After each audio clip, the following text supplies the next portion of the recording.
Hoje nós vamos falar sobre a unidade do corpo de Cristo, né? Nós vimos as duas últimas lições aí a respeito do que é a igreja, a importância da igreja.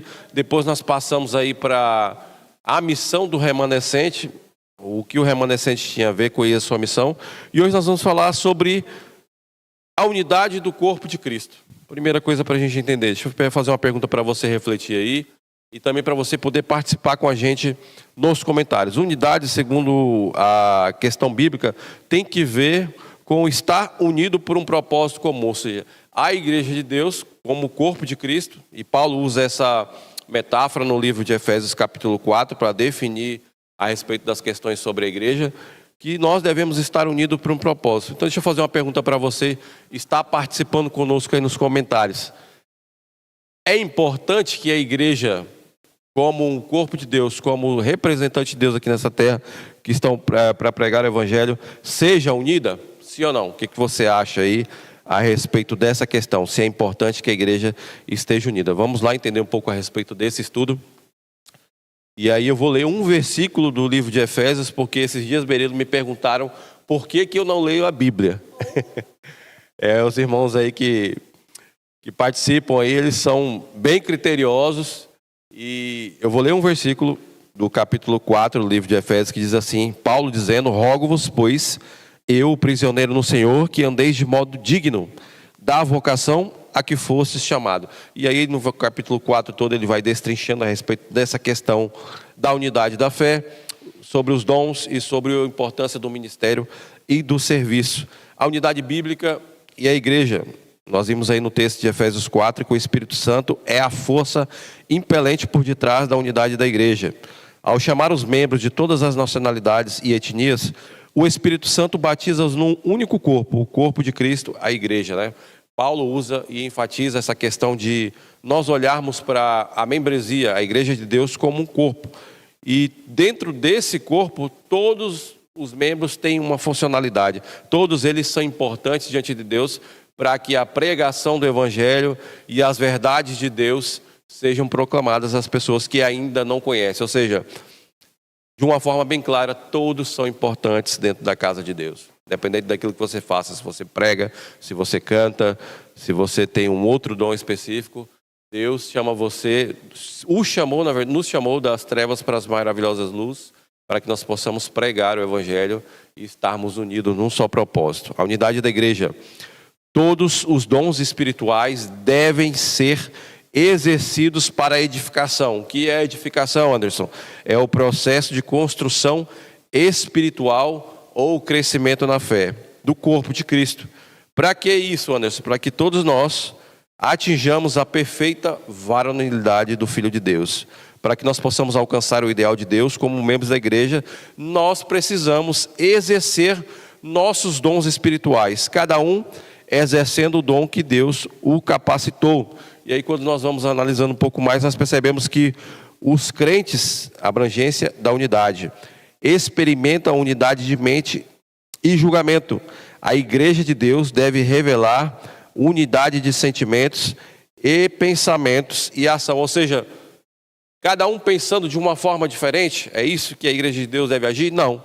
Todos num só propósito. Que propósito é esse, Anderson? Qual é a missão do remanescente? Nós vimos na lição passada, né, no estudo passado, que a missão daqueles que permanecem fiéis ao assim diz o Senhor, a palavra de Deus, nesses dias de hoje, é manter diante das pessoas as verdades ensinadas na palavra de Deus, ou seja, para que as pessoas conheçam a realidade da palavra de Deus. O propósito da igreja é preparar pessoas para a volta de Jesus.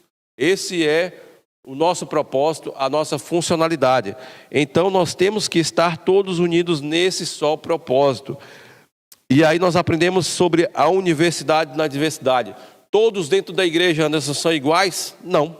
Cada um pensa diferente, apesar de nós termos o mesmo propósito. A unidade bíblica não implica em uniformidade. A própria metáfora utilizada na Bíblia para a igreja, a do corpo humano, demonstra que a igreja experimenta unidade mediante a diversidade. Assim, embora existam diferentes temperamentos no seio da igreja, todos trabalham sobre o mesmo cabeça, ou seja, todos trabalham num só pensamento, com uma só ideia. E aí nós vamos aprendendo um pouco mais. E qual é a importância da unidade da igreja, Anderson? Todos eficazes no esforço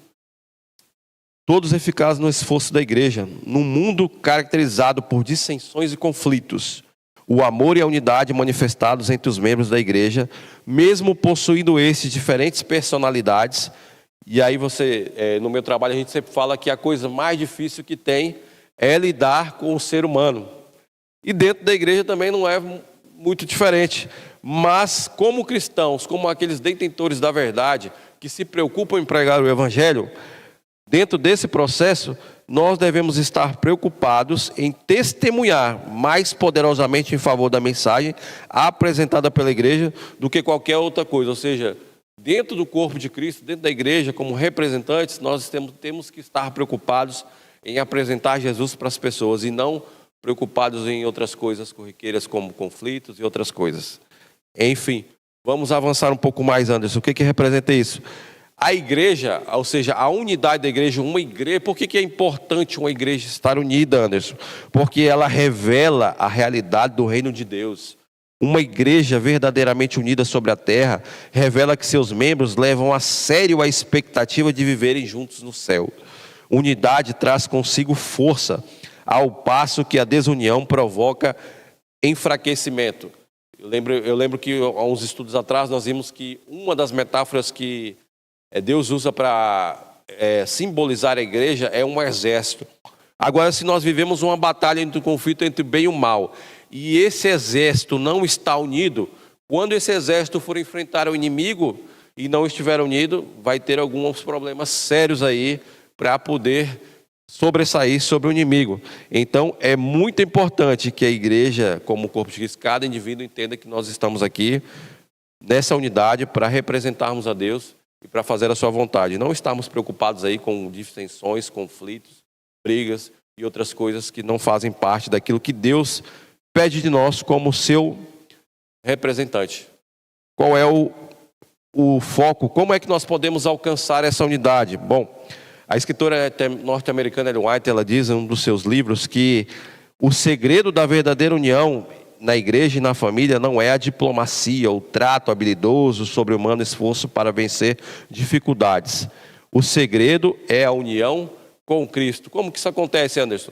Quando eu aceito Jesus como o meu único e eterno Salvador no meu coração, e logo depois eu me batizo, começo a frequentar uma igreja, começo a participar dessa igreja, usando os meus dons e os meus talentos para a honra e glória do Senhor, isso vai ajudar quando eu coloco Cristo como centro da minha vida, para que eu possa me inserir nesse contexto, para ajudar também na pregação do Evangelho. Mas somente quando eu deixo que o Espírito Santo de Deus atue sobre a minha vida, para que Cristo continue sendo o centro da minha vida, para que eu possa ser a solução do problema dentro da igreja, e não mais um problema que muitas vezes acontece. Nós vamos lá. Alcançando a unidade, o Espírito Santo como o unificador. Qual é o foco? Deve ser a unidade. Quando o Espírito Santo entra nos crentes, quando nós permitimos a atuação do Espírito Santo, ele faz com que transponha os preconceitos de cultura, etnia, sexo, por nacionalidade e situação social. Ele consegue isso ao trazer Cristo para o íntimo das pessoas. E nós vamos para o final, quando nós vemos ali os passos para a unidade. A unidade não acontece automaticamente, ou seja, eu começo a me preparar para ser essa unidade automaticamente? Não. Acontecem alguns passos que os crentes precisam dar. E o principal deles é a unidade do lar. O campo de treinamento ideal para a unidade da igreja é o lar. Se aprendermos a exercer sabiamente a direção e a bondade, a gentileza, a paciência e o amor, tendo como centro a cruz em nosso lar, estaremos aptos a desenvolver os mesmos princípios ao nível de igreja. O que nós estamos lendo aí, Anderson? É simples.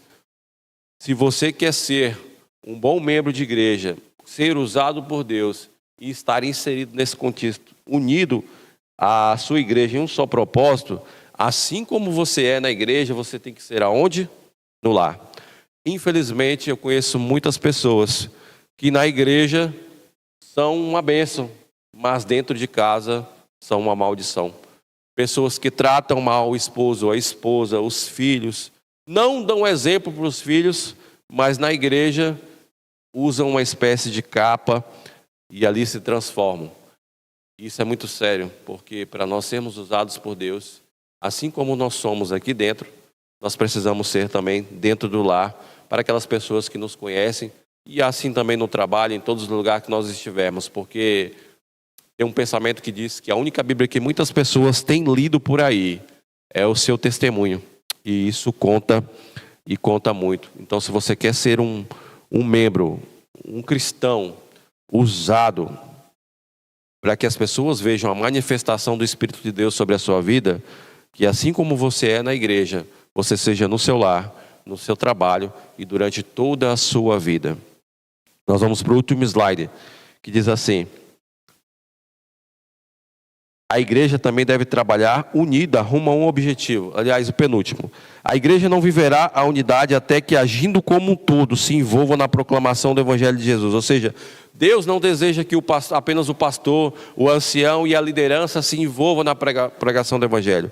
Como unidade, como um corpo, onde cada um tem a sua representação e a sua funcionalidade, Deus também deseja que a igreja toda se use e deixe que o Espírito Santo se manifeste para que todos eles possam ser usados na proclamação do Evangelho. Então, meu amigo, se você está numa igreja aí, só ali sentado, sem se preocupar em estar inserido nesse contexto, que você reveja a sua maneira como você tem vivido e entenda que você também é importantíssimo nessa situação, para que toda a igreja possa envolver na missão e estar em harmonia para ser usado pelo Senhor. O último slide, para nós vermos essa noite, é o seguinte: trabalhar unidos rumo a um objetivo comum.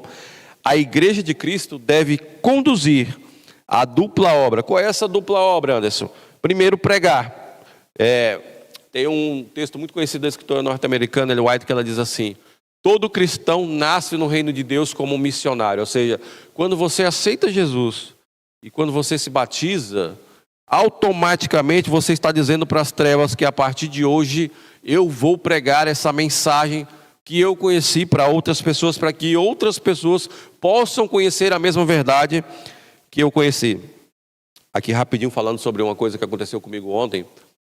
Um dos nossos colaboradores da empresa onde eu trabalho foi demitido. E aí um rapaz que trabalha comigo, chegou agora recentemente na igreja, ele pegou e falou assim: mas por que você não trabalha no sábado? E bíblico? Eu tentei explicar para ele ali tudo, e ele pegou e falou assim para mim: então quer dizer que se todas as pessoas fossem adventistas, ninguém ia trabalhar no sábado aqui na empresa? E aí então eu comecei a explicar para eles algumas coisas. Então a primeira coisa que a gente deve fazer é pregar. E a segunda é curar. Nós temos uma obra também sobre uma reforma de saúde. Muitas pessoas estão por aí perecendo de vários problemas porque não conhecem a respeito dessa reforma de saúde, os 8 remédios naturais. Como melhorar a sua saúde também, a respeito do que você come, do que você bebe, de como você vive a sua vida, de ter uma vida mais saudável. Então, a nossa missão, ela é abrangente, ela é grande, ela é enorme, mas ela é emergente. Que você possa, nesta noite, ter uma ideia de que nós devemos ser pessoas como o corpo de Cristo, como uma unidade, um exército unido, com um só propósito, e com a ideia de que quanto mais estivermos unidos, mais Deus poderá nos usar poderosamente para a pregação do Evangelho. Então, meu desejo, meu amigo, para você esta noite, que já é membro de alguma igreja, que está envolvido, que está frequentando uma igreja, que tem ido à igreja, mas não tem se envolvido, e às vezes tem se envolvido em dissensões, em conflitos e outras coisas que não seja a pregação do Evangelho, o Espírito Santo essa noite fale ao seu coração para que você se envolva para pregar o Evangelho, que você esteja preocupado em se unir à unidade do corpo de Cristo, para que juntos nós possamos pregar esse Evangelho de forma mais poderosa, para sermos usados de uma forma mais poderosa por Deus, para que em breve Ele possa voltar e nós irmos com Ele para as mansões celestiais e levarmos o máximo de pessoas possíveis. Se você quiser dizer para Deus esta noite: Senhor, eu quero se tornar mais unido à igreja para um propósito comum. Eu quero deixar as dissensões de lado. Eu quero ser cristão não só na igreja, mas principalmente no meu lar, no meu trabalho, na minha empresa, onde eu estiver, que as pessoas possam ver em mim alguém que representa Cristo. Se você quiser dizer para o Senhor esta noite assim, que você possa ficar em pé onde você estiver aí e se preparar para ser usado pelo Senhor, porque o Senhor irá lhe usar poderosamente. Amém? Vamos fechar os nossos olhos e vamos orar. Querido Deus, eterno Pai, nós agradecemos ao Senhor, porque um dia o Senhor nos livrou das trevas, nos trouxe para a maravilhosa luz por um propósito.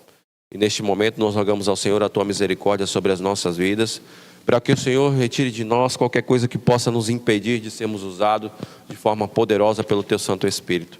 Rogamos a Tua bênção sobre cada uma dessas pessoas que está aí na internet assistindo. Muitos estão conhecendo a Tua palavra pela primeira vez, este culto e esta igreja pela primeira vez.